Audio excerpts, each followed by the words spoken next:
Good morning, skiers and riders. It's Michaela with your Saturday, January 19th Wachusett Mountain Snow Report update. Come tear up the slopes with us today and get your runs in before the big storm hits tomorrow. Good old Mother Nature is expecting to drop 1 to 3 feet of fresh snow for us to play with here in New England. Temperatures today will be ranging from a high of 24 and a low of 20 degrees. We're going to have some light northeast winds around 5 miles per hour, and the sky will be a bit cloudy as the storm rolls in. Currently, our base depths are ranging from 23 to 53 inches, but after the storm, I'm sure the snow will pack onto that. Roper's Road Trail will be closed today, and Challenger will be opening up at 10 a.m. after the race teams have finished up.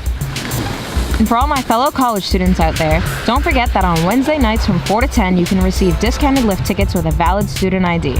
We've got plenty of fun features in our terrain park on Hitchcock if you guys want to come show off some style and tricks to your friends.